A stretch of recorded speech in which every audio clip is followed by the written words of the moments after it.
Check 1, 2, check 1, 2. How's everybody doing tonight? It's Friday night, which means we have another beautiful show for you guys out there in Twitch land, and of course over on YouTube if you're watching this not live. If you're not watching this live, of course, every Friday around 8 p.m. Eastern Standard Time we go live to kind of talk about the week that has passed, the week that is coming up. I'll be joined in a few by my good friend and part-time lover there at the bottom, Bjorn from the Griddle Show.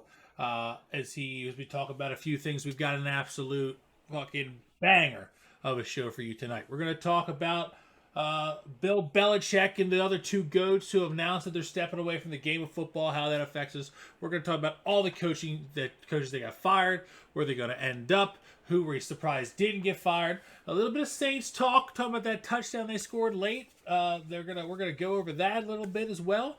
And then, of course, we have two games on the slate for this weekend. We're going to get into those as well. We're going to talk a little bit about them, about how we feel about going into these playoffs, how we feel about people's chances, things of that nature. And then, of course, as always, we look forward to fielding your questions as you throw them in chat. Feel free to ask anything. If it's not about the topic that we're currently discussing, doesn't matter. We'll still get to it. We love to listen to you guys. We love to answer your questions. We love to communicate with you guys. This just in. And I'm going to have to make sure I edit it and put it in the description or the comments. We have officially finished the Discord. The Discord is finished. And by that, I mean we'll have by the time we go live tomorrow afternoon for the game, we will have a command for it. You'll be able to drop it in chat, get the link, go from there. We have a community Discord, me and the Griddle Show, the Ruffled Feathers, and the Griddle Show sharing the same Discord. We have it broken out as well for individual things pertaining to this and that, as far as separating it when it needs to be and brought together when it needs to be. So with that, without further ado, we're going to hop over here and we're going to see if BJ is ready to talk some football. Awesome. Ladies and gentlemen, I'd like to introduce to you my best friend and colleague in sports entertainment, the 2013-2014 offensive lineman of Baltimore County, the 2020-2021 hot dog eating champion of the world, and the unofficial voice of the Baltimore Ravens, Justin Ross Kelly. As always, the best introduction I've ever received. Half of it not even true, but always an amazing introduction. And how you doing tonight, there, BJ? I am great. I took a little energy pill about an hour and a half before I got off work. Energy pill. Shout out. It's a workout supplement. It helps with energy boost. Little this, little that. Did it come with a dollar bill, or did you have to roll your own one? I roll a 50. I don't roll $1 bills, Justin. There you go. I don't know. You don't know me that well, I guess. Classy. Love it. Are you excited for today? Are you excited for this show we're about to give these people? I am excited for the show, Justin. Absolutely excited. I told them we got an absolute banger. We're going to be talking about a bunch of different stuff. And then, of course, I told them we have two games slated. I'm excited to talk about at the end there. One for Saturday, one for Sunday. But we'll get to that point. I'm getting ahead of myself. So we can getting ahead of yourself. We can start at the first subject on the day. And you know what, BJ, since this has to do with a little bit of your area of expertise, I'm going to let you start this one off. Bill Belichick, Pete Carroll, Nick Saban, and one way or the other are no longer the head coaches of the teams that we have grown fond of watching them every Saturday, Sunday, Thursday, Monday. What does this mean for the game of football? I know what it means for us as fans, as men. What does it mean for the game of football? It means an era has ended, Justin. And I know on the picture that everybody's looking at, it says 3 goats in 24 hours. What does this mean for football? And some might say, why is Pete Carroll considered a GOAT? Well, he is still one of the only coaches in history to win a national championship in college and a Super Bowl in the NFL. And that's why I consider him a GOAT. Maybe not the GOAT, but he is up there and he is a great coach. And he proved that with his tenure at USC and the Seattle Seahawks. I don't give a fuck about what happened with the whole paying the players and getting that revoked from him. It still counts. He still did it. And the fact that it's legal now, they should honestly just Give it back. reinstate all that shit. Yeah, I it's ridiculous. I agree. I'll say this. For me, I think the one thing that people don't talk about enough is that when it comes to Pete Carroll, he's a guy who was in the NFL before, and it did not go well. And some people, including the gentleman that's in the right side of this picture, after having some trouble with the NFL, never tried to go back. Some of them sat in college and just dominated, and that's exactly what Nick Saban did. Pete Carroll, I got to give him credit. He took his licks at the NFL level, went back down to college, had a great success, and then came back and had great success with Russell Wilson and the Seahawks. So I agree. I agree with Absolutely. you. He's And went to definitely back to back Super Bowls. yes. Back to back Super Bowls. Should have ran the ball. Just gonna say that, but Oh, absolutely. But that's not what we're here to talk about. yeah. And Nick Saban, I mean, come on. I mean, whether you liked him or hated him, and I think it was a lot of people were either very few people were kind of indifferent, right? A lot of people either loved Nick Saban or they hated Nick Saban. But either way, you had to respect the man, and it's the same thing with Belichick. You had to respect him whether you thought that whether it was the cheating or the Spygate, Deflategate, whether it was it's all Tom Brady, however you felt about it. Either way, you had to respect this man right here.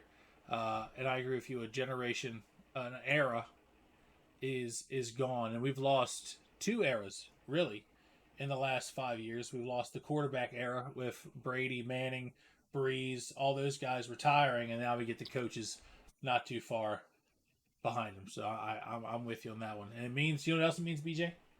What? We're getting old. Right. And I'll say this. I am not an Alabama fan. I am a Georgia fan, but I was not as upset as many Alabama fans were when the news broke that Nick Saban retired. And I hope he enjoys retirement. I really do. And I'll be glad to not see him on the opposing sideline when my Dogs have to play Alabama on September 28th of this year. But I'll tell you this, I was upset because all I've ever known from Alabama was Nick Saban was the head coach, and it was kind of like a gut punch that he's done. And it is a testament that we're getting older, and maybe that's why I had like not sentimental feelings towards it, but it was just like an era of football is over. I'm getting older.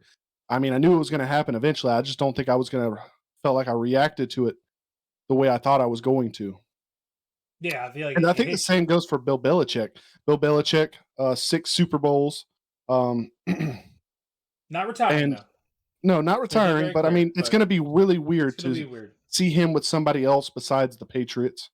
Yeah, and I grew up with another hoodie chopped up on the side. Right. It is going to be really weird. Pete Carroll, and he's done coaching.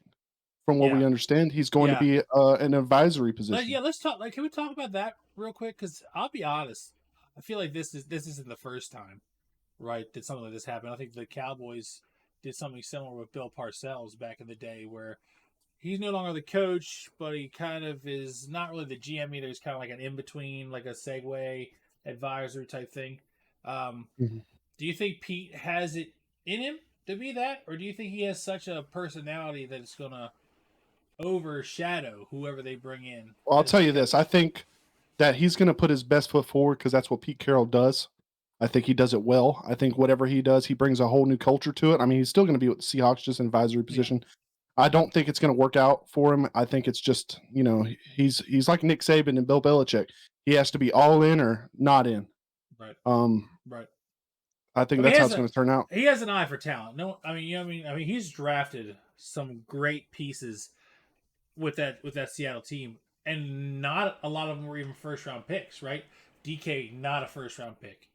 People would say down in the rough. Even Russell Wilson, most of the Legion of Boom, Richard Sherman, guys like that. These are guys that weren't first round draft picks. He has a good eye for talent, without a doubt. But for me, I think it's going to be a personality issue where yes, there's going to be a fine line between. Obviously, he's a professional. No, nothing about Pete Carroll says he's not. Right? He's a very passionate guy, but that's the problem. He's a very passionate guy with a bigger personality. You see all the running around, taking his shirt off, that kind of stuff. Hmm. I feel like that is fine when you're the coach, and that's fine when you're the owner. But when you're like in the middle there, it kind of can overshadow the person who's actually in charge of the football team. So I'm curious to see who they bring in. And I feel like with Carroll, there's got to be a younger guy. I feel like it has to be a guy who's getting his first chance. They're not going to put Pete Carroll in an And advisor role to bring in Jim Harbaugh. You know what I mean? we That's not still going to not work. sure who the head coach of the Seattle Seahawks is going to be. We have found out that Jared Mayo is taking over for Bill Belichick Yeah. at the Patriots, and uh, Kalen DeBoer is going to take over down there at the University of Alabama. And you got to feel for both of these guys having to step into the big shoes of these two big dogs, goats of football in general. Yeah, Um, those are two jobs I wouldn't want. I think we were just talking about this before we went live. These are Seattle is a little bit different. It's a little more complicated for the Pete Carroll being an advisor role issue. But anytime you replace a legend, mm, it's a sink or swim. There's no wading in the water. You're either going to be come out guns a blazing, everybody's going to love you, it's going to be great, or if you mess up, everybody's going to say, "Oh well, Bill would have done it this way. Oh, Nick Saban would have had this team doing this. This would have never happened under Belichick." Those kind of things are going to be said. It's no different than when like Andrew Luck replaced Peyton Manning. Andrew Luck, luckily, was on the good side of that. well, So this that is doesn't where I always think that happen. Nick Saban has an easier, Kalen DeBoer has it easier, is because Nick Saban's still going to be there in an advisory role. He's already said that he's still going to have an office at the university. He's going Yep. to be there to help the new head coach. So I think he's going to have it a lot easier than Jared Mayo will have it at New England. Yeah. Personally, I think that. It could be. I mean, like I said, the other two, if the other two are staying on as an advisory role, I think it could help with a younger coach getting his feet wet. But if you're going to be the guy replacing Belichick, and you've got to possibly even face him, depending on where he goes, that's a lot of pressure. So I'm What I'll hope tell Jared Mayo's you, up for it. what I'll tell you that what's really going to backfire for Alabama is waiting so long to find a head coach. And I know they hired one in 48 hours, Yeah, but they had so many decommitments from 2025 class. They've had so many decommitments or players entering the transfer portal. I think they really shot themselves in the foot. They really had to have made a decision within 24 hours because they lost a lot of talent coming in and that was currently there. A lot of people declared for the NFL draft.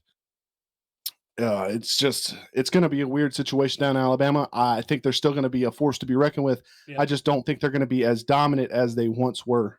Now let me ask you this: would it have? And I know this is uncommon, um, but it's not unheard of. Do you think it would have been smarter if Saban had announced he was retiring about halfway through the year? Like if he had announced it, they could have lined Mm, up a coach, and they could have already been like in the kitchen talking to the kids' moms. They could have been in the homes saying, "Hey, this is the transition period." Saban could have been at the table with the new coach having these conversations. I mean, I I feel don't like know. that It would have could been go a back and forth. It could go back and forth. You can make an argument for each other way. Nick Saban. A lot of people are talking about how Nick Saban did it. That he did it in a really shitty time of where the new school semester started. So yeah, it's going to be a lot harder for current players to transfer over to a new school because the school classes are already going on. Scholarships have been claimed. Um, he made it a hell of a lot harder for his players to transfer over, and people are kind of like, that's kind of fucked. It's kind of fucked that he did that. I agree. I think if you committed to Alabama, it was not just because of Nick Saban. If it was, and you already knew he was in his 70s, that's your fucking fault. You knew this man was getting older. Why would you? Why would you risk it just for Nick Saban? When there's plenty of other coaches in the college level that have created NFL talent, namely so Kirby Smart. If Georgia wasn't a team, Philadelphia Eagles wouldn't have a defense. And I think anybody can agree with me on that. And I know your personal NFL team has a ton of Georgia Bulldogs, Ben Cleveland, Roquan Smith, got a to lot. name a And he used couple. to. And when Ozzie Newsome was there, just to counterpoint, when Ozzie Newsome was there before Eric DeCosta, we had a lot of guys from Alabama. Right. You know what I mean? So I get both sides of the coin there when it comes to I committed to playing with Alabama with Nick Saban. I get that, and I get what you're saying too. He is 70 something years old. Uh, I just obviously with the way the transfer portal is, coaches that are getting up there, I think it's just going to have to be. Well, it has to be. It has to fall on the kids. You got to ask more questions. You got to be like, how are you thinking about retiring? Because No, well, he did mention that. He mentioned that yeah, in an interview before he announced he was retiring with Pat McAfee. He okay, said that a lot of kids are starting to ask him, well, are you going to guarantee that you're going to be there for my entire right, college career?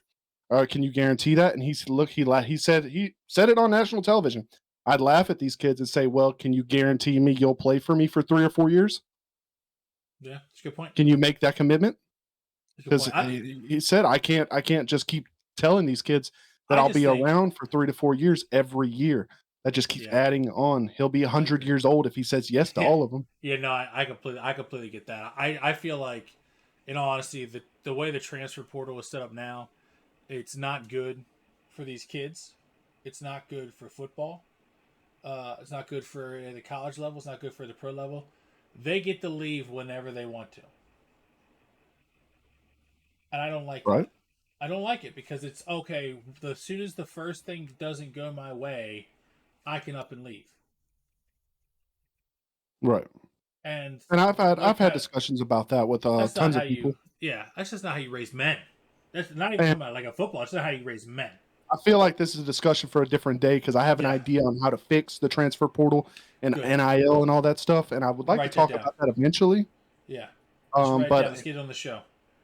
yeah, we need to continue on with the show. We're going to carry on to the next segment Yeah, easy of segue. Easy segue of coaches, right?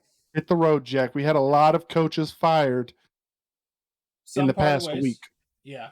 Some Uh, parted ways, but I'll most of them say fired. this: the biggest thing that stands out to me with this entire list, right? Arthur Smith, uh, Ron Rivera, Mike Vrabel, Bill Belichick, Pete Carroll, Brandon Staley, all these guys who gotten fired over the last few weeks, right? Not even just that week, going back to Brandon Staley Chargers. The one thing they have in common is they're all defensive-minded coaches.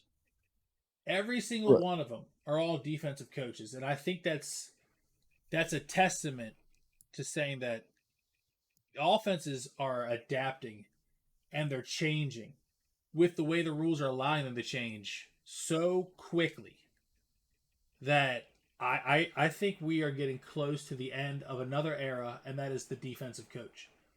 I think it's going to take a very special defensive minded coach to stay coaches in the NFL moving forward. When you have teams that have 6, 7 guys that run a 4.340, and the running back also runs one, he's also 6 feet tall, and he's bigger than half the linemen, and all these other things. I feel like the age of the defensive minded coach, head coach, that is, um, it's dawning. It's not gone yet because there's still some prominent ones left. Uh, but I think the writing's on the wall. I really do. Yeah, the writing's on the wall. I agree with majority of what you said. I hope that it's not the ending of defensive minded coaches. Personally, because some of the most winningest coaches in football history are Oh, I defensive agree. minded. I Bill agree. Belichick, Nick Saban, Kirby Smart, Pete Carroll, all of these guys are defensive minded coaches. And hell, and if you look back in history, Bill Belichick and Nick Saban coached together a lot of the Yeah. time back in the 90s, Yeah. back at the Yeah. Browns, got their first jobs together. And defense wins championships. And I still stand by that now. That's great. And I'll say this from a coaching standpoint, Lane Kiffin is a bag of shit. He's not a good coach. I don't give a fuck what you say. He's not a good coach. I agree. Um, how can you boat race LSU's defense and have almost 100-point game? Your defense was ass, Lane Kiffin, absolute ass. And Georgia proved that when they beat you 52-17. Like, no, offensive minded coaches. I guess yeah. If you're going from an entertainment perspective, but if you're going from a winning perspective, offensive minded coaches are ass cheeks. Well, I mean, some are. Some are really. Some. I Ass feel like cheeks. Mike McDaniel's is a prime example of like the new modern day offensive minded coach. Sean McVay, the young offensive minded coach. I feel like those guys we're going to see more of just because it's not. It has nothing to do with the players. It has to do with like the rules, the way they allow these teams to now move before a snap and all these other things. It's hard for defensive minded coaches to adapt to that offensive side of the football. But I wanted to ask you this question. Obviously, Hmm. these are all the guys that got fired, right? Right. Who were you most surprised got fired? Um. Well, Pete Carroll didn't get fired. He just kind of got sidestepped. Yeah, but you know what? I feel like that was just But a I think fancy fire.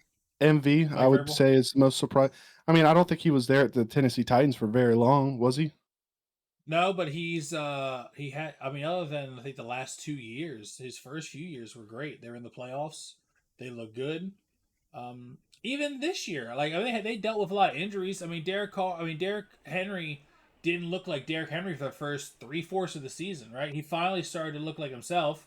Uh, Ryan Tannehill got hurt, still found a way to win a couple games with Will Levis. They knock the Jaguars out of the playoffs completely. You know what I mean? Like I felt like there wasn't anything Mike Vrabel could have done more this season to have And kept no, this job, and he still got fired. absolutely. And I think any NFL team that has fired their, I mean, Arthur Smith justified. The Yeah, dude, dude, that guy's an I don't know idiot. what the fuck that guy's thinking. Rivera justified. Dude's ass cheeks. Yeah, he's Um, old. and some of the other ones that got fired. I mean, I Brandon totally get Staley. that. And any one of those teams could pick up MV and have total success with him. And I want to say this plays into effect that owners like instant gratification, and I get that you're a business. You need the to make money, but all these older owners that are doing this, it's like you're no better than the generation before us, Justin, wanting instant gratification, putting absolutely no effort into it, spending lots of money just to fire it away in like 2 to 3 years. I'll say this, just to clarify, Vrabel has been the head coach for the Titans since 2018, so 5 years. 5 years, and I've made this statement before. I think 5 years is a minimum. Yeah, it needs to be a I minimum. think minimum. The Cleveland Browns were famous for this. They would have a new damn head coach every year. There's no way that you can expect anyone to turn around a program in 1 year. There's no shot. They're not. It's not even Right. their team. It's somebody else's team. They got built for them. They're trying to make it theirs. That's why I think like you look at the teams that have had the best success are the teams that have stuck with people the longest, like the Patriots. Even Carroll was there a good long while at Seattle. The Baltimore Ravens with John Harbaugh. You're looking at Mike Tomlin with the Steelers. Never had a losing season. There is something to be said about continuity. And if I'm a player who's looking for a place to go, I want a place that's stable. I don't want to go to a place where I'm like, well, I signed up to play with this guy. Now I got to play with this jackass. I don't want that. So I too was surprised that Vrabel got fired. Uh, I wasn't surprised at all. Arthur Smith. I think we talked about that. That dude didn't know how to use any one of the top first round picks that team's put together the last few years. Ron Rivera the same way. Just he could not adapt to the way the league was moving. Mhm. I'll tell you what though, there was two coaches I'm surprised haven't gotten fired, and I think one is the Saints coach Dennis Allen, and the other one was the Bears coach Eberflus. I was surprised both of those did not get fired. I If really they don't was. produce anything, they'll be fired next year, halfway through the I, season. I'm but you know calling it. what? I agree. I think Dennis Allen's gone by the bye week next year. But with Eberflus, I'm surprised. Like if you're gonna have the first overall pick, right? That's something that you could use to draw in a good head coach. Hey, we have the first overall pick. You can do what you want. If you want to keep Justin Fields, he can be your guy. If you want to trade him and draft Caleb Williams, he can be your guy. Head coaches want their guy. You know what I mean? So I'm surprised that he's still there. He's going to end up picking, if they decide to keep the first round pick, he's going to end up picking somebody for someone else, which is not a good way to do business. It's a classic Bears move. They should have fired him, brought someone else in who could do what they want to with that first overall pick. I think it's a bad look for the Bears. I think they should have fired his ass. That's just my opinion. That's right. That's where I think he should go. And then we also haven't talked about he's not fired, right? We're talking about coaches looking for jobs, whether or not Jim Horrible. Have you heard anything about that yet on your side as far as college football Uh, goes? no, there's his agent is deep in with the same people. Like he's got other clients that are in the NFL and Gotcha. higher up in college. I mean, there's no official word out yet, and I don't think there will be. I'd say Anytime probably soon. next week is probably the time we would probably hear about it Yeah. if he is. I Maybe mean, maybe after Super Bowl, maybe. he has made no indication that he is going to go to the NFL. I feel you. I feel you. I think he would do Even though good. I think if he does, he would do well at the Chargers. Yeah, I agree. I think that's the most pro ready team ready for him. He would do great at the Bears, but like I said, they haven't fired their guy. He could turn that team around. I do believe that. Like we talked But about Dustin, like we talked about Dennis Allen. I think that's a good segue in my opinion. right, yeah, To and we're gonna yeah, talk. Go ahead and switch to yeah, classy or classy or assy. assy. Wait, hold Uh, on. Killa comes in. Yeah, Washington's head coach got hired for the Bama job as their head coach. Right. Yep. We talked about that a little earlier. yeah, Right, but yeah. they are calling this the Red Wedding Week. They meaning me. Hands, how you doing, baby? Welcome, Hey, welcome, what's up, Hands. hands? But Yeah. like you said, classy or assy? Well, I'll tell you what. There's a little bit of both here. If we're being honest, right? The classy part is the team making a decision, and I want to clarify that. I know we have James Winston up here. The team making a decision to let a guy who humbled himself, played a different position all year than he's used to, guy who had 17 touchdowns last season, didn't have one this season, Right. to get that man a touchdown. That is the classy part of it. 100%. The assy part is the dickhead of a coach who couldn't just say the smart thing of like, well, we wanted to get our guy a touchdown. No. He was not taking any blame for this. He said, oh, I didn't do it. Wasn't me. It was all the players' idea. Kind of just throwing them under the bus. Well, in fairness, it was the player's idea. I agree. I It agree it was. was. They I changed agree. it. They did it from the victory formation, But you should still and stand that's behind what your pissed off guys. Arthur Smith. You should still stand behind your guys. That's still your team. If you're just gonna be a gentleman, if you're just gonna be a guy who's in charge of a bunch of other guys in a locker room, then yeah, you do exactly what Dennis Allen did. But if you want to be a coach of a team, you say, yeah, the players made a decision when to go for it. I stand behind them for this decision. You don't say, don't yell at me. It wasn't me. I just think it would be well more accepted if Jameis would have said, "Fuck it, we're doing I formation. Jamal, you're getting the fucking ball up the middle." Oh, instead of out of the victory formation. Yeah, instead of out in the victory formation, I think it'd have been more well received than trying to. It was like they did a half-ass trick play Yeah. for no reason. Because like the defense, it's the end of the game. Defense is assuming you're going to kneel it. There's only a couple seconds left on the clock. That's what Like, they did it. They knew they wanted to make sure they got him a touchdown, and he deserved it. right, and I get it from both perspectives. Now Jamal, yeah, no, I love that guy. He's the anime guy. Yeah. And I love that when Jameis Winston stands up for his teammates, he wanted to make sure that guy felt appreciated. Did he do it the right way? Probably not. Well, I But that mean, man is a man of his team. I yeah. I like Jameis Winston as a player, as a person. I think he's hilarious. If I was a coach, I would want that type of energy on my sideline, and I would try and match it on a daily basis. I think Jameis Winston is the way you build culture on a football team, and personally, I think Jameis Winston would make a half badass coach because a lot of the players on that team love him, and I think he would make a great coach one day if he just decided to take that way and learn the ways of being a coach. I like a lot. I like a lot of what you said. I will say this though: if your only issue with it is that they did it out of the victory formation, I feel like that's kind of just splitting hairs. No, yeah, and that's what I'm saying. Like, I feel it both ways, right? The fact that he did it out of victory formation, and I guess that is splitting hairs, but Arthur Smith's a yeah, dickhead. He shouldn't have been. I'm sorry, but I just don't understand why the Dolphins put up 70. No one says shit. The Raiders put up Raiders 60 put up something 60. on Yeah, on the Chargers. No one says shit, but they score one last second touchdown. I'm sorry. If the game was over and there should have been no more scoring, why were you throwing the ball that resulted in the interception anyway? See, that's right. my And problem James with the whole Winston said that argument. Yeah, that's my in the that's postgame. so frustrating because it's He like said if the DB would have ran that touchdown into the end zone, is it still disrespectful? oh Is yeah, it is It's still disrespectful, but my point is, how can you even be mad as Arthur Smith? You're the one who put the ball in the air. If it's over, kneel it down. If Right. it's You were over, kneel it losing. down. What was the score of that one? The final score was like 48 to 48 17 to or some shit. 17. Yeah, which Yeah, we've you weren't coming seen back from way. that. Right. You should have just knelt it down, said, okay, this one's over. No one should score. It'd just be a meaningless touchdown either way. Kneel the ball down. Let's get the fuck out of here. No. You were still trying to score because you're a fucking dick weasel. So you might as well have fucking just knelt it down. Don't bitch because your quarterback sucks so fucking bad. He threw an interception that resulted in the ball getting down at the 1 Right. anyway.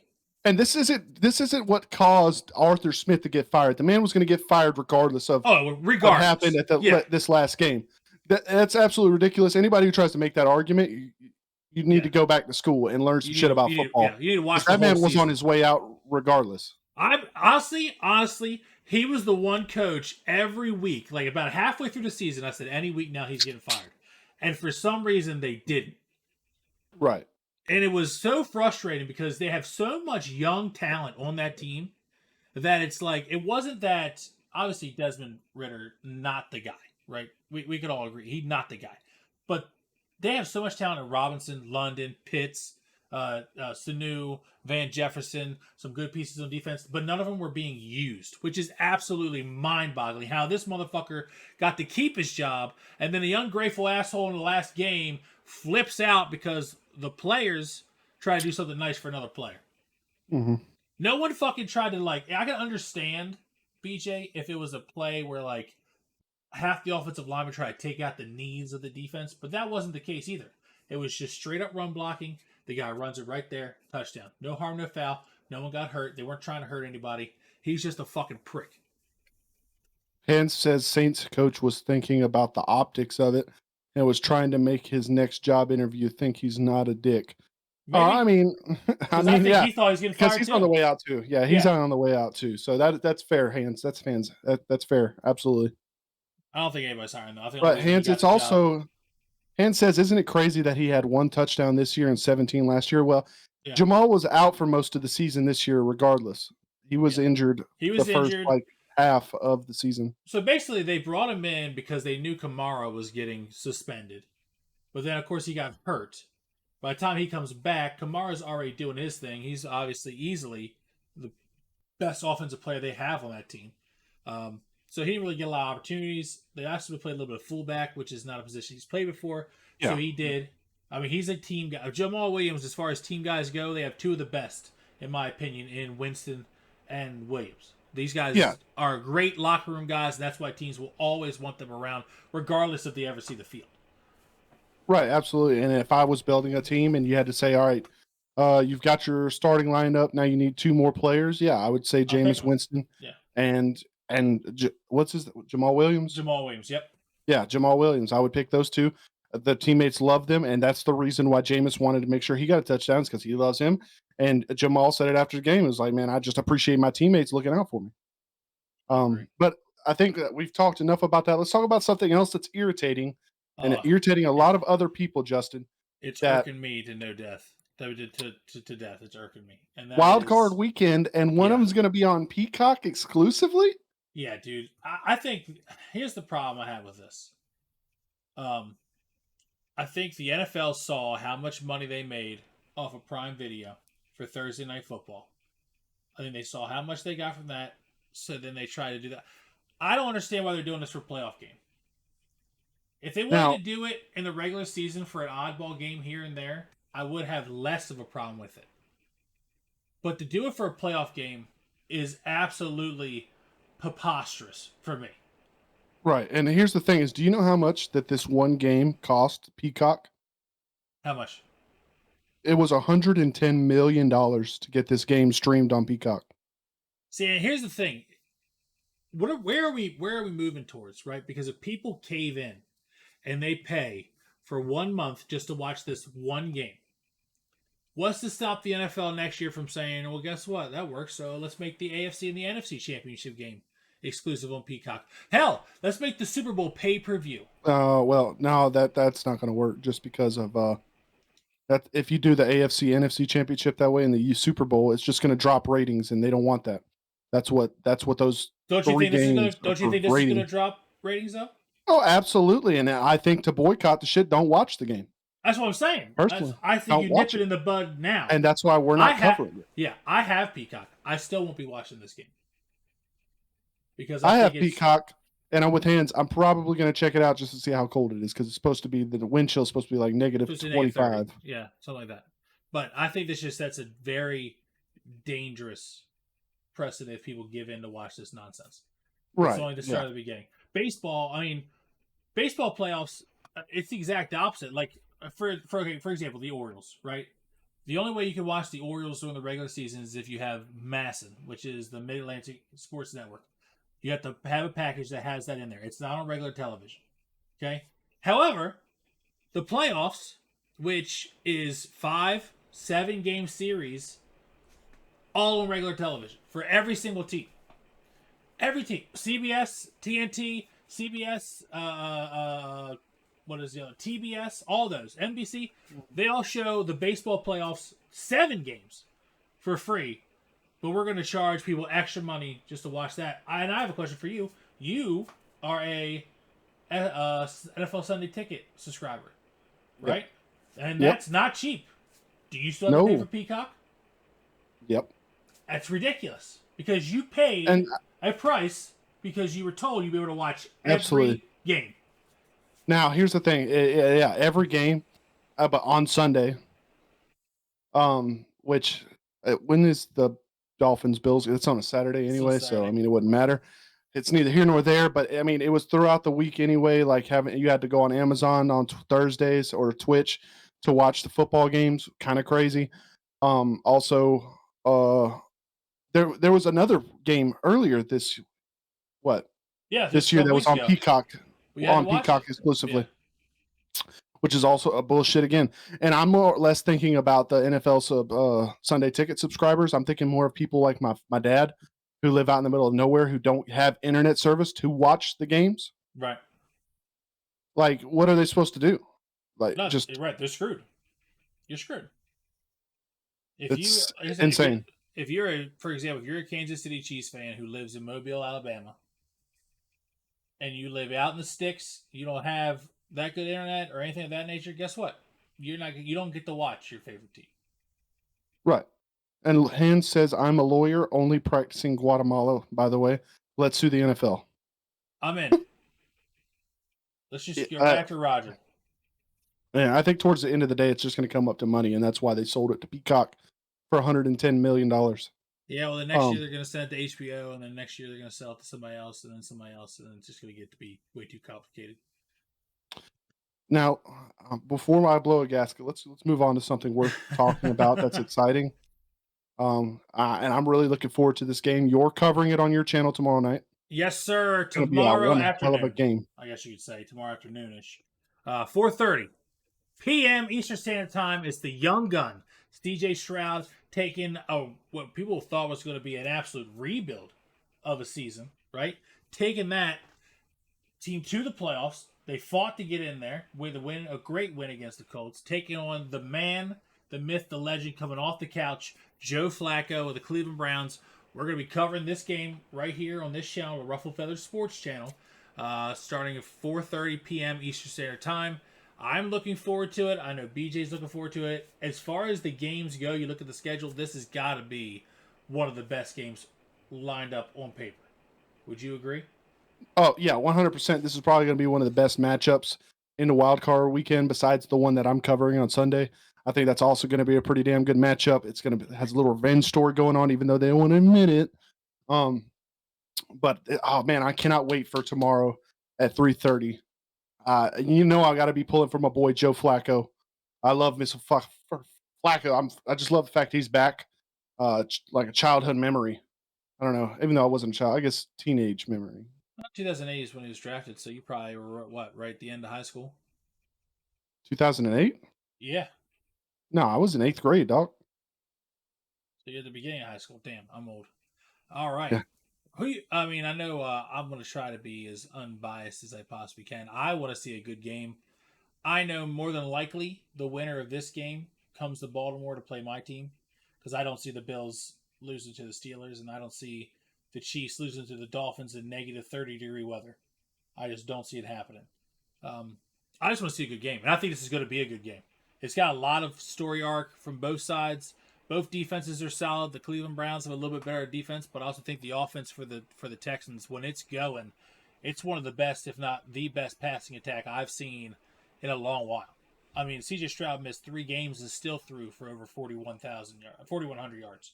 You know what I mean? So that's a great team right there. They're playing Joe Flacco, the veteran who's been there before. He's done it plenty of times. We'll see if he can do it once more. That's what it comes down to, for sure. So I'm Yeah, looking forward to seeing that game. Like I it's going to said, be a high it's going to scoring game. be is yeah. Oh well, it depends. If the Cleveland Browns Yeah, I don't know. defense shows Cleveland up, you never know. Browns. Yeah, but Yeah. I'll say this: it'll be we're gonna stream it. We're gonna find out. That's the beauty of it, right? We're gonna find out. We're gonna be doing the play by play over here on the Ruffle Feather Sports Channel, starting at 4:30 p.m. Eastern Standard Time. But that's not the only game this duo is doing this weekend. BJ, why don't you run them through the game you're doing? Ooh, Sunday, 8 p.m. Eastern Standard Time or 7 p.m. Central Standard Time. We've got the Detroit Lions making their fourth or fifth playoff appearance. The LA Rams, Matt Stafford coming home to Detroit. A Detroit fan account announcing it on Twitter saying not to wear Stafford jerseys to that game. It's just going to be electric.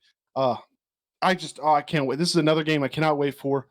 Matt Stafford coming home, Goff, Gibbs, Montgomery, Amon-Ra St. Brown lighting it up, trying to take their team to a Super Bowl. The Lions are on fire. Well, I mean, they've kind of stuttered. It's stuttered a little bit, but I still think they're up there, top 5 teams left in the playoffs that have the biggest chances of making it to the Super Bowl. And I would love the fact if the Lions would make it to the Super Bowl. First time ever and win the Super Bowl. Oh my God, dude, I'd absolutely shit myself live on stream. 100%. But and I know Matt Stafford said, it's not a revenge game or any whatsoever. I definitely think it is. Stafford's coming up for the revenge game. Dan Campbell, not a young coach, but younger in his coaching career.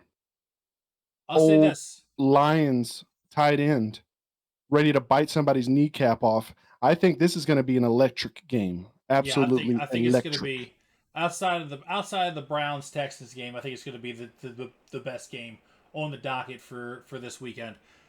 These two teams, I'll tell you what, the Rams surprised me to even be here.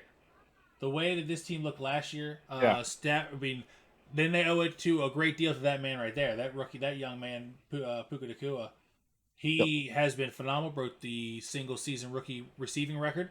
Uh, I wouldn't call. I'm not going to call it a revenge game, but I kind of say it's the same thing of like when I think the Lions did Stafford a favor when they got rid of him, right? Like they knew they weren't going anywhere. They wanted to give this man a chance to win a Super Bowl. However, it's the same thing as like when you and your boy playing like a men's basketball league, you go against each other. You secretly love each other, but you still want to beat the shit out of each other. You still want to beat your boy. It's just Mhm. that simple, and this is no different. Two very different styles of offense because one is a old school ground and pound type deal when it comes to the Lions, and Matthew Stafford with Puka and Cooper are going to try to throw it out. Mixed in a little, Williams in there running back, they'll still run the football. But these are two opposite sides. You know me, I picked the Lions. If it wasn't going to be San Francisco, I think the Lions had the second best chance of making it to the Super Bowl. I really believe Absolutely. that. But even though I'm casting the game, I want you to know I will be pulling for the Lions, even though I'm supposed to be unbiased. I will be unbiased during the actual showing on Sunday at the Griddle Show. You're here. Dylan, hands already following. Make sure, pull us up if you want to hear our take on it. Don't want to hear those dumbass announcers. I get it. We're more electric. We're sexier. We're more fun to watch Amen. along with the game. Mute the game on your TV. Just pull us up on your phone and listen to us while we discuss the game. Talk about it with us. Um, but absolutely, I think if the Lions come out here and just fucking punch the Rams in the mouth, I don't even think it's going to be that close. The Yeah, I think that's Lions what have they got got to to do. play great defense, though. They got to come out. They got to come out and set the tone with that run game. They come out and set the tone with that run game. It makes everybody better. Jared Goff, when it comes to play action, I still believe he's one of the best quarterbacks when it comes off of play action. It's when you force him to drop back 30, 40 times that he doesn't thrive in that environment. You get that running game going. You let him feed off of that running game. They're a tough team to beat.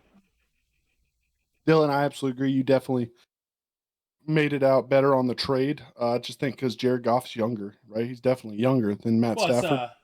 well, I don't know if you could say made out. Rams got a Super Bowl. Right, but I mean, the way the Lions are looking, as long as they If the retain Lions get a players, Super Bowl, if the Lions get a Super Bowl, they win the trade because he'd be younger. definitely looking at this team, I just think the Lions have a more talented offense. And that's even without Sam Laporta playing because he is injured. I hope Currently, so. he hyperextended his knee. I don't think he Yeah. will be playing. Um, Sam Laporta, hell of a rookie tight end. Oh, for Hell sure. of a rookie. He will be in. All right, Dylan's a Lions fan. He says he will be in. Good. Good. They're not the same team without him. Even better. Yeah, honestly, it's just I'm glad I don't have an NFL team because I wouldn't want to go up against him. I got no problem doing it in the Yeah, Super well, Bowl. we're not going to talk about that. We're not. Yeah, we're not going to talk about that. We'll talk Justin. about when it gets there. We'll talk about when it gets there. Absolutely. Yeah, for sure. For sure. Ah, man, it's gonna be a good game. Like I said, we struggled trying to figure out which of these two games to do. But I think we nailed. I think we're good. I think we nailed the two best games. Hopefully, we look back and Yeah. at the end of this weekend and say, yeah, those are the two right games to cover. Yeah. No, I think it is because I mean, Steelers without T.J. Watt taking on the Bills In in Buffalo. Buffalo I think they're gonna during the get snow mollywopped. Yeah. against Josh Allen, who is not afraid to sling that motherfucker, but also will run it, Yep. along with James Cook in the backfield, who will be running the ball because it's going to be terrible Snow. weather. Yeah. Yeah, that's going to be the bit. That's every year we have that classic week one blowout where one team just shouldn't have been in it. I think that's that game. I think the I Bills think the Steelers game. worst game, I think that's the worst game against, by far.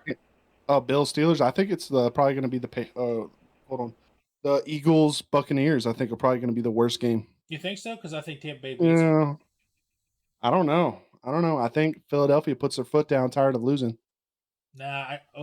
They better because they're about to get mollywopped if not. Yeah, They've no. lost too many games in a row. They got to do something. They need a save. Philadelphia needs to go ahead and stand strong, put their feet in the sand, and try and make a statement here because they've already lost so many in a row. They lost what It's last four, absolutely, five? yeah, the last 4 games. That's ridiculous. That's ridiculous. I mean, when I was flipping through the scores and saw them down 24-0 on the Giants at the end at last week, I was like, "What in the world is That, happening?" and the Philadelphia Eagles defense just really hasn't been. Yeah, I get what you're saying. The defense hasn't looked that great in the past 4 games, but I mean they've won 11 games. So I mean they've proven that they're that team. I just think the culture's not there, and I think they've turned it around. They've got to turn it around because I don't think Jason Kelsey. I don't think he's going to be here next year. He might retire. Well, yeah, I mean, if they lose in the first round, I think he's done. Yeah. I think that's the beginning of the end. I think if once Kelsey Oh goes, fuck. Sirianni is not close And behind him. forgot Um, about that as two. Oh my god, I forgot Jalen Hurts. He like he, dislocated his finger or some shit. He might not even play. I'm sorry, but if you're gonna miss a playoff game for a finger, especially because I'm pretty sure it's on his, is on throw his hand, but it's his middle It is finger. throwing him. Yeah, that didn't look good, but I thought they were able to pop it back in place. See, I don't think he's been able to practice with it all week. Is the news that I saw. Okay, Can't believe I forgot about it up till he now. better, dude. If he don't play, they definitely lost. I'm gonna tell you that. I'm gonna tell you that right now. He definitely. Let's wrap it up so we could just kind of bullshit Yeah. with chat real quick afterwards. Okay. I think that was the last thing we wanted to discuss, and now we're going to go to our awards of the week. Awards of the week. Okay, lay it on me, BJ. Who you got? Who's getting The that golden griddle, baby? griddle. Who will get the golden griddle this week? And I think it's fair for my award. I think mine could go to NFL, college. I think our award should be able to go to anybody we want it to go to. Okay. Okay. I don't care. And if we want to give it out to 2 people at one time, I've already done that with the Browns defense. Okay. I gave it to a couple of them. This one was close. I think I definitely came close to giving it to 2 different people. All right. And I don't know if I want to give it to 2 different people right now. I'll tell you who the 2 options were. All right. Lay it on me. All right, the first one was Aaron Rodgers. All I right. think Aaron Rodgers coming out onto the Pat McAfee show, saying some Give him the wild shove shit, it. Yeah. and then getting all that reaction that he got from Jimmy Kimmel, Charles Barkley, uh, all that shit. Tons of people. Tons of people. Yeah. He expressed his First Amendment right, and did he do it the right way? No, but that man's standing on business, and I respect that shit, and I respect Pat McAfee because a lot of people said, "Oh, he got kicked off the Pat McAfee show. He got kicked off the Pat McAfee show. He's not going to be on there." Next day, Pat had him on. Yeah.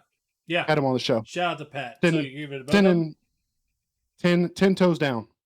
So yeah, I want to give the Golden Griddle Award to Aaron Rodgers and Pat McAfee. All right, I respect it. For being 10 toes down and being who they are as people, not just conforming to society and using their right to free speech. So shout out. I respect it. That's a good one. That's a good one. My Frenzy Feather Award. I struggle with this one. I'll be honest with you. First I wanted to turn it into a negative thing, with all the GMs that said that they didn't want Lamar Jackson. My man came out here, win MVP. But you know what? Considering this is the last regular season Frenzy Feather Award, I'm giving a shout out. This is going out to probably 100 people, BJ. This is going out to a position. Okay? This is going out to a position. This is going out to every offensive lineman out there. You'll never win MVP. No one ever wants to talk about you unless you have a podcast or there's a penalty called on you. You get screwed when you try to catch the ball for a 2-point conversion. No one ever wants to say, "Oh, well, the offense is great because their line's great." No one wants to talk about anybody but the quarterback or the receivers or the running backs. Everyone wants to talk about this, that, and the third. But you know what? Without an offensive line, no one does shit. No one does shit. So I'm going to give a shout out to every big boy who every play slams helmet to helmet with somebody who's twice their size. Every single play, running downhill, they open the holes so everybody else can get the glory. I'm giving a shout out to all the offensive linemen out there. You deserve more credit than you get. Hands down. Absolutely. And I'm biased because I played offensive line. Okay, what I'm confused. I agree. I love your pick though for your award. Yeah. Offensive linemen need more credit and more love. I love that. We need it. We need more awards for them too. For sure. All right. I think I'm confused. Dylan said, "Why you got to bring that up?" I brought up. Is still fresh over here. I brought up. They get screwed when they catch 2-point conversions. Oh I shit! Brought that up. Yeah. He's a Lions fan. Now, I want you to know, we fought heavily. We thought it was bullshit. We covered that game. We did a live broadcast, but a sidecast of it, and we lost our absolute shit about it. Before or when it was happening, after the game, and the next week show we did, we talked about it. That officiating crew needs to be done. They don't need to be downgraded. They just need to be let go of. Done. Yeah, and it's ridiculous. The head guy should be out of the league, and the rest of them should just be dispersed into the remainder of the league. Yeah, dude. I mean, that game, I was jumping up and down. I was so excited. I was like, a fat boy caught the ball. I mean, I was hyped. And then I'm still cheering, not paying attention to the fucking screen at all. And next thing I know, I'm like, well, what the hell is going on? Oh, wait, what did they say? He didn't report as eligible. There's no shot. You know what I mean? So, bro, that was... Yeah. And like I said, neither of us had a horse in that race. It was just It was heart-wrenching to watch that happen. Yeah. And I stand by Stephen A. Smith. The Dallas Cowboys got lucky. They got lucky on a call. Oh, I agree. 100%. That's the only reason they won that game and won their division. Dylan, I appreciate that follow, buddy. Hands wants to know over/under is Tua putting on gloves on by halftime? Because Tua came out and said even though it's going to be -5 degrees, he's not going to be putting gloves on. He's putting gloves on. I say he doesn't even make it through the first quarter. Yeah, I agree. He doesn't know. He's from Hawaii. Yep. He's from Hawaii. He went to Alabama to play. Then he went to Miami. The man has no idea what cold temperature feels like. Now He I'm only sure he does play plays. football Let's games say he only in plays the twice a NFL, year in cold weather. That's it. but this is going to be the highest, or excuse me, lowest recorded temperature in NFL history. Soft He's as going to baby have shit. gloves on. Yeah. He's soft in general. He's just a soft. I'm sorry. Tua, he seems like a really nice guy and all, but he's soft. Okay, and yes, he plays twice a year in cold weather. Right? He plays maybe 3 times a year tops. He plays once in New York. Maybe it's cold there at the second half of the year. New England and Buffalo, it can be snowing from time to time. Yeah, I'll give you that. But when you play, let's see, the other 15 games, the other 14 games are either domes or really warm weather in Miami. Negative 30 is going to feel like, negative 130. It's just not. It's not a good. It's not a good. And the fact that they're also like banged up as a team, they're gonna get mollywopped heading into Kansas City with that negative weather. They're gonna get absolutely. Yeah. I'm not sure what's gonna like. I think this on paper, you can say Steelers Bills is gonna be the biggest blowout. This could easily be that too if Kansas City can catch the ball. I don't even think they're going to. I think they're going to run it with Isaiah Pacheco. Well, they should because Isaiah is I an think they're going to absolute rely animal. heavily on him. Dylan, it was nice to meet you, brother. Yeah, if we ever need a Lions fan on, we will. Let's see if they make it to the second round or to a division game, title game. Evil to Hope asks, Yeah. are the Chiefs frauds this year? Yes. I think 100% they are, and I'll be honest with you. I think it's safe to say they've been frauds for a couple of years. Without, I mean, No. no, they have had this team as an organization has had everything go its way, everything. No. No. I think this year I wouldn't say they're frauds. I think their wide receiving core are frauds. How in the fuck did you make it to the NFL and not be able to catch down? It's not even like Patrick Mahomes throws a bad ball. Oh no, That he wide throws a good receiving ball. core should be absolutely embarrassed that they can't catch a damn ball. And that goes for Kadarius Toney, Rashi Rice, Valdez Scantling, all of That's them, what dude. happens. That's And what we called that shit early on. we Within the did. first couple of weeks of the Yeah, NFL this year, we called that shit and said all Travis can or Patrick Mahomes can do is throw it to Travis Kelsey. I And once appreciate they figure it out, they're done. I appreciate the 100 biddies. They're able to hope. So Mahomes needs wide receivers, and he can't make wide receivers into stars the way Rodgers has. No, I agree. That has to be a good point because Rodgers has turned some average guys into some good guys. Brady has turned some average guys into some really good guys. Mahomes hasn't. That's a very fair point. I think you could say Mahomes has not. He has not been able to make that leap of taking an average wide receiver and making him into a great wide receiver like Peyton Manning has, like Brady has, like Rodgers has. I agree. Honest, but I'll say this: last year they were frauds as well because it wasn't a very different wide receiving core, but it was just working. They really thought they could get rid of one of the most dynamic wide receivers in football and not miss a beat after paying their quarterback $500 million, and it's catching up to them now. You can't pay wide receivers because you're paying Patrick Mahomes. You can't pay offensive linemen what you wanted to because of Patrick Mahomes. You can't pay the defense what you wanted to because of Patrick Mahomes. It's all stemming back to that huge contract, which is normal. Which is normal. That's why they front loaded that. That's why they front loaded that deal, and they got all these Super Bowls in right when he signed or when he's still in a rookie contract. Right. They got it. They have to go out and draft wide receivers. They're not going to be able to afford to bring anybody in there. Not anybody of any caliber. You know what I mean?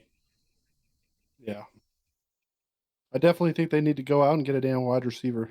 Oh, it's got to be an area Uh, of need. 100%. can't just and I stand on business when I say this. There's a reason Kadarius Toney got drafted by the Giants and then released by the Giants. In his Yeah. rookie contract, he got traded Traded. to the Chiefs Within a year. within a year. Yeah. He If was the the best. Giants admin and Yeah. coaching staff can realize this man is a dud, Well, you know and what they yet saw. they still defend him for the Chiefs. The Chiefs saw his speed and thought, okay, we could turn him into Tyreek Hill. No, absolutely not. That's exactly what they saw. Evil to Hope asked, who is the best QB right now? Stafford? Question mark. Well, I'm gonna have to let BJ answer that because we all know I'm biased as fuck when it comes to this question. Yeah, he's Um, going to say Lamar Jackson, and I mean that's a solid I mean, choice. if you're asking me who the But best quarterback is, I'm going Lamar Jackson. If you're asking me who the best passer of the football is, I'll give you somebody else. But I think what, now, yeah, now, I'm going off of the playoffs standpoint. Uh, who's hot right now? I know where he's going. I say no. You don't know because it's two of them, and I think they're the hottest quarterbacks right now. You Okay. might know one of them. You don't know the other.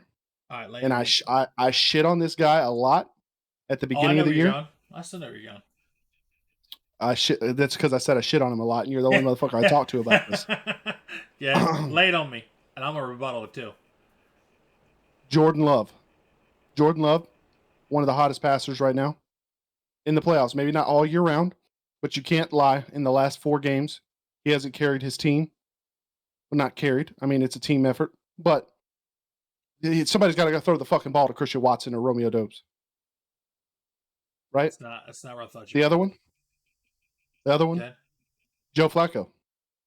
As of right now, and I'm not talking about the whole season. Obviously, he wasn't there for it.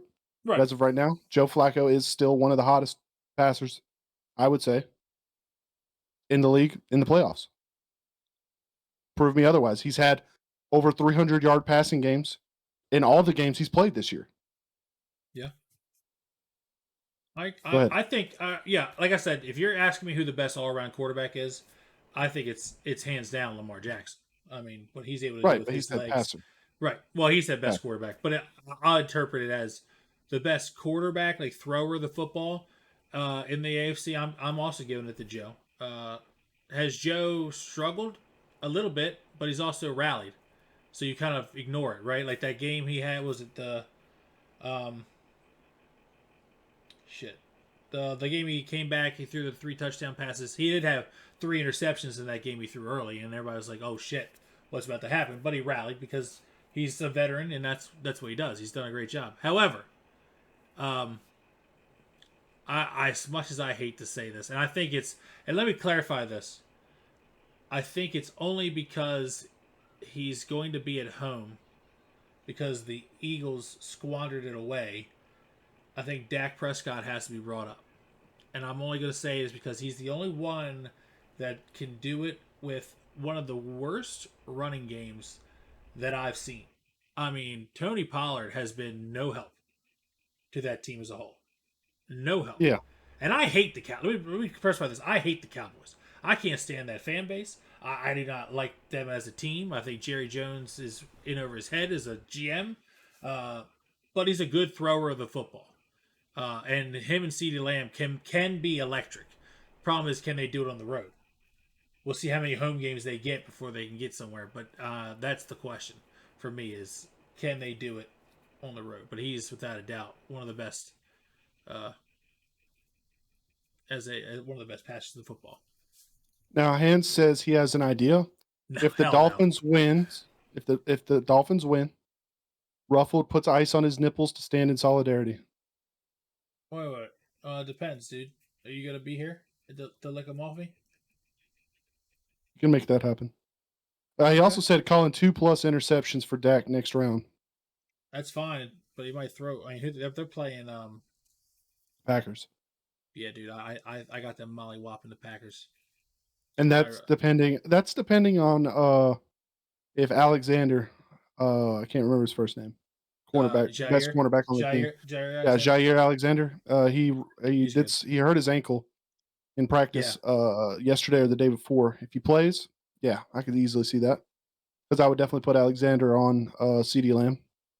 yeah, but he might throw 2 interceptions, but he might fuck around and throw 4 touchdown passes with it. You never know. It is in Dallas. I think if this game's in Green Bay, I really would have the Packers winning this game. It's just something about this team in Dallas. They are a whole different team. Like I said, they'll True. go as the Cowboys will go as far in the playoffs as their home field advantage takes them, which might only be one round depending on the seeding works. But yeah, that's who I'd say is the best quarterback. Stafford is a veteran. Obviously, he deserves to be mentioned, but he also has 2 really good wide receivers right now. One we know of, and one that came out of nowhere in Puka Nakua. So that's why I can't put Stafford Let me tell you one of the most asinine things I've seen in the past 48 hours Lay it on me. Lay it on me, big and fella. it revolves with football, just on a different level Okay. than the NFL. We're in overtime right now, boys. Some yeah, some chick on TikTok was calling for D'Amico Ryan to leave the Houston Texans and come back home to Alabama to coach the Crimson Tide. Okay. And I think she's absolutely full of shit if she thinks that D'Amico Ryan's going to leave the Texans, Yeah. who are the youngest team in the NFL and playing in the playoffs. You think he's going to leave his head coaching job to come coach back in college? What do you think? No, I think that D'Amico Ryan's did something that I don't think anyone thought was going to be possible, and that was turn this team around in 1 year.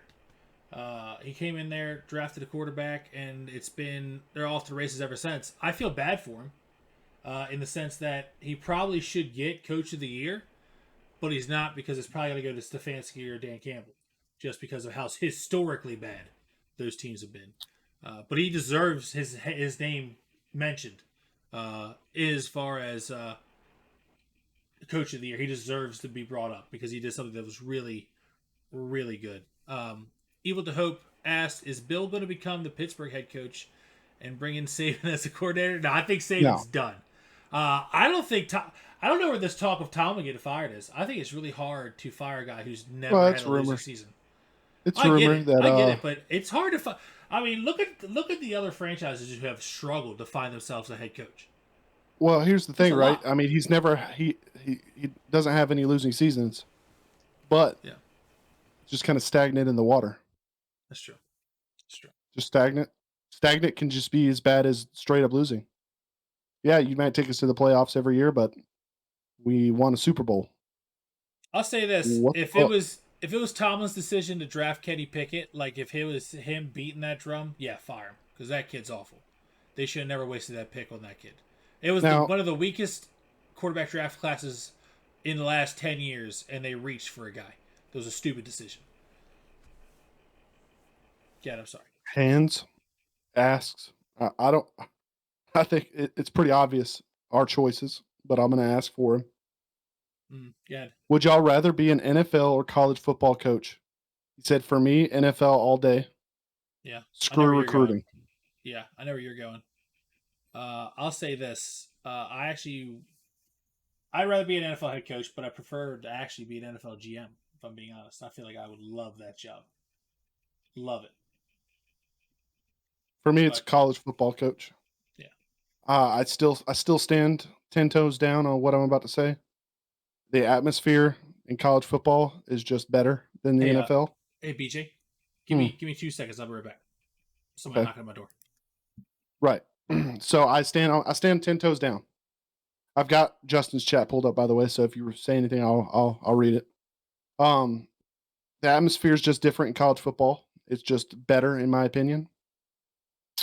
It's more well rounded. The fans are more eccentric. It's more electric for me. Just more tradition. Obviously, I'm a fan of the Georgia Bulldogs. Have been, always will be. Dude, I think I might lose my mind if I ever got the chance to coach the Georgia Bulldogs.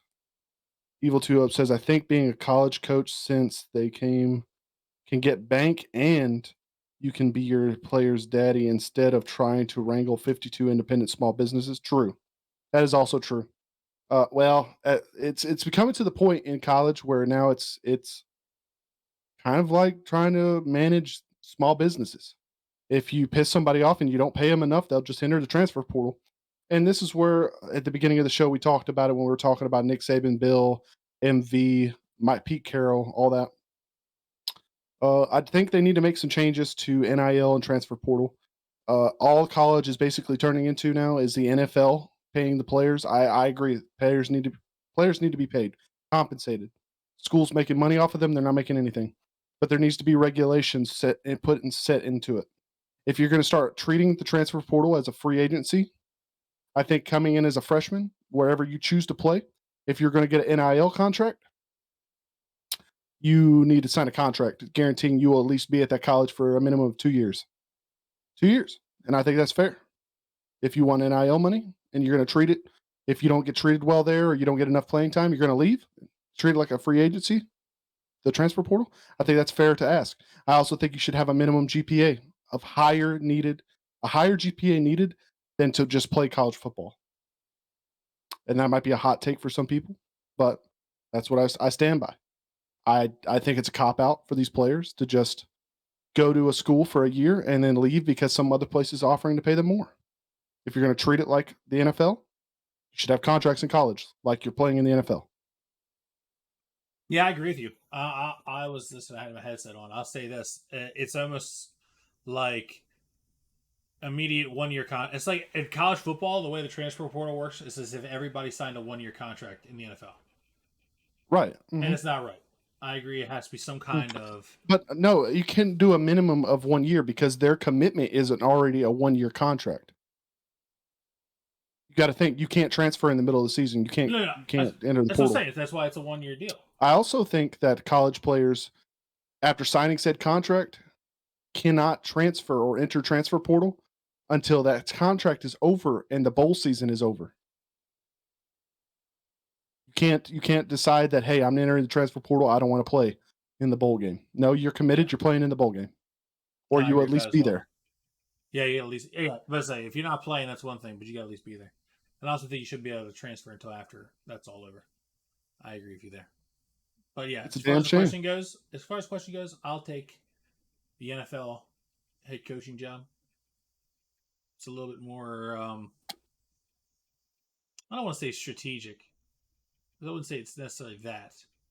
I feel like it's easier to turn around a program in college, though. Would you say? Do you think it's easier to turn around a program in college or the NFL? NFL. You think it's easier in the NFL? So I think it's Mm-hmm. easier in college because you can just bring in a top recruiting class if you promise them the world. All right, yeah, but here's the thing. All right, in the NFL, you can make immediate changes to the roster, trading, free agency. Now, like I'm going to use Kalen DeBoer for example. He's falling in, which is not a bad team to fall in on of Nick Saban's recruiting, but a lot of Yeah. people are leaving, enter the transfer portal. Now he's coming in to where the 2024 seniors in high school have now signed. They are coming to Alabama. Now he's Right. stuck with him. What if that's not the same coaching style he has? It's harder. Yeah, And if he doesn't in that produce, particular situation, yeah. if he doesn't produce to the level that, I mean, granted, the first year as a college coach is a gimme year. It's not your recruiting class. It's not your way of like his coaching style might be different. Right. I mean, it probably is, but I think it's harder in college.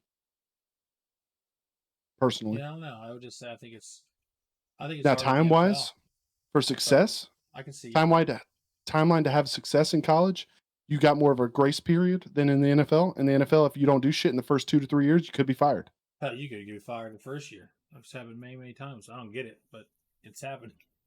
It's happened a lot. I mean, it can happen in college too. I think after a year or two at USC, Lane Kiffin got fired on the tarmac after the bowl game. They wouldn't even let him get on the same plane as the players. He had to find his own way home. That's how bad he was. Damn, that's crazy. So, but I think that's going to do us. You know, I Yeah, appreciate it. it's a good. This is a good one. I appreciate everybody stop by as always. If you didn't catch the live show, I'll be posting the VOD to our YouTube page. And I don't know if you mentioned it, BJ, but I mentioned it for tomorrow. The game tomorrow. Do you think that the old Discord's ready? In your opinion? We'll drop a link tomorrow. We got to Yeah, finish as I some said, stuff. I think by either tomorrow or Sunday night's game when we do it, we'll have a command that you guys can type in, and it'll give you a link to the Discord. Like I said, we're doing a joint one, but all the stuff that's me and all the stuff that's him will be separated in different channels, while news in general is just going to be its own wildfire group kind of thing, so that we can keep track of both of us, know when we go live, things of that nature, scheduling things, which is kind of what we need. That's our one gray area, right? We got to figure out how we're going to do scheduling, especially when football season's over, what kind Mm-hmm. of stuff we're going to do, so you'll be able to keep track of us there. But I appreciate everybody stop by as always. Evil to Hope, Hands, Dylan. I appreciate all the love, support as always. BJ, anything else you want to add before we end? I appreciate everybody stopping by, all the chatters. I know some people were late. My notification got sent out late. Don't know what that's about. I hope they figured the fuck out though. That was kind of bullshit. Always. Always. Um, I love all of you, for the support. Just trying to make a fun little hobby into a reality. Y'all have a great night. Sleep good. We'll see you tomorrow for the 4:30 Texans Brown game. Eastern Standard Time. 4:30. Be here. Be at the Ruffle Feather Show. We're Hell gonna be yeah. on his channel. If you're not already, go follow at Ruffled Feather Sports on Twitch. Yeah, let me type it. Let me type it in the thing. Apparently I can't. I'll just say hey. I can't at myself. There we go. Matt Town refuses. Nothing new. All right, guys. I appreciate it as always, and we'll see you next time. Until then, try not to ruffle any feathers. I see.